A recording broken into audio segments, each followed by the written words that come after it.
नमस्कार, दिन भर की बड़ी खबरों को जानने के लिए हमारे चैनल में आपका स्वागत है। मैं हूं आपके साथ सारिका। आज के इस बुलेटिन में बात करेंगे, वित्त मंत्री ने बताया कैसी रहेगी इकोनॉमी की रफ्तार। फिर हम बात करेंगे मंडी सीट पर कैसे आसान नहीं है कंगना रनावत की राह। फिर हम जानेंगे विपक्ष ने क्यों निकाले लोकतंत्र बचाओ रैली। बुलेटिन के आखिरी में बात करेंगे क्या है मुन्ना शुक्ला का जाति सूचक बयान। मगर इन सबसे पहले एक झलक सुर्खियों पर। अपना दल पार्टी की नेता और समाजवादी पार्टी से विधायक पल्लवी पटेल अब पीडीएम के जरिए लोकसभा चुनाव में सपा प्रत्याशियों को हराएंगी। सीएम हेमंत के बयान ने मचाया सियासी घमासान। कहा साल 2026 तक असम कांग्रेस में कोई हिंदू नहीं रहेगा। वहीं साल 2032 तक सभी मुस्लिम भी कांग्रेस का साथ छोड़ देंगे। एनडीए गठबंधन की महारैली आज पश्चिमी यूपी में गूंजेगी 400 पार की हुंकार। अखिलेश के पीडीए का जवाब देगी बीजेपी। देवेंद्र फडणवीस ने कहा मेरा मानना है कि राहुल गांधी ने सावरकर के बारे में ना तो पढ़ा है और ना ही उन्हें समझने की कोशिश की है। बीजेपी महिला जिलाध्यक्ष का रोते हुए वीडियो हुआ वायरल। बोलिया भद्रता हुई, कपड़े फाड़े गए पर सुनवाई नहीं हुई। सरयू राय ने धनबाद लोकसभा क्षेत्र से निर्दलीय चुनाव लड़ने के दिए संकेत। कहा विधानसभा चुनाव के दौरान जो हालात जमशेदपुर के थे वैसे ही हालात धनबाद में है। भाजपा संगठन महामंत्री कर्मवीर सिंह ने कहा कि धनबाद लोकसभा सीट पर भाजपा को भारी मतों से जिताना है।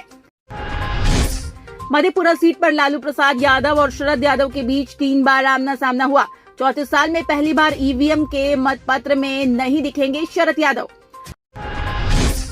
पल्लवी पटेल और असदुद्दीन ओवैसी मिलकर साथ चुनावी मैदान में उतर सकते हैं। दोनों नेताओं के बीच गठबंधन पर सहमति बनने के संकेत मिले। योगी आदित्यनाथ को मारना चाहता था मुख्तार अंसारी। पूर्व आईपीएस ऑफिसर ने बताया योगी आदित्यनाथ उस समय बाल बाल बच गए। आइए जानते हैं आप खबरें विस्तार से। भारत दुनिया में सबसे तेजी से आगे बढ़ती अर्थव्यवस्था बना हुआ है। मुंबई में एक कार्यक्रम के दौरान वित्त मंत्री निर्मला सीतारमण ने जीडीपी को लेकर ये अनुमान जाहिर किया है। उन्होंने कहा कि 31 मार्च को समाप्त तिमाही में देश का ग्रोथ रेट 8% या उससे ज्यादा रफ्तार से बढ़ता नजर आ रहा है।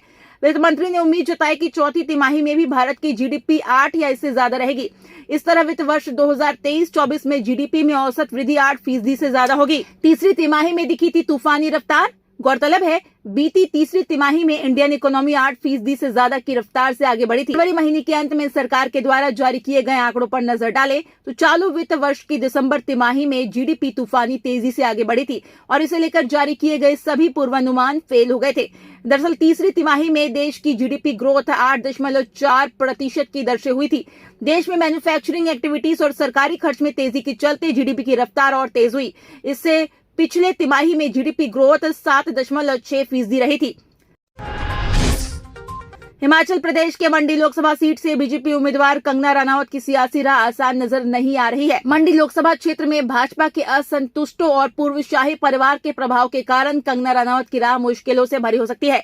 बीजेपी की पूर्व अध्यक्ष 3 बार सांसद रह चुके कुल्लू के पूर्व शाही परिवार के वंशज महेश्वर सिंह ने पार्टी आलाकमान से रनावत को टिकट देने संबंधी फैसले की समीक्षा करने को कहा है। भाजपा के जिन असंतुष्टों ने 2022 के विधानसभा चुनाव में टिकट नहीं मिलने पर निर्दलीय उम्मीदवार के रूप में चुनाव लड़ा था, उन्होंने रणनीति तैयार करने के लिए एक बैठक की।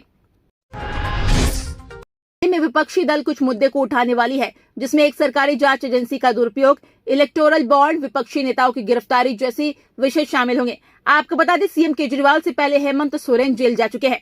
मैदान में जनता के लिए 20,000 से अधिक कुर्सियां लगाई गई है। पीने के पानी के साथ साथ पंखे और कूलर भी लगाए गए हैं।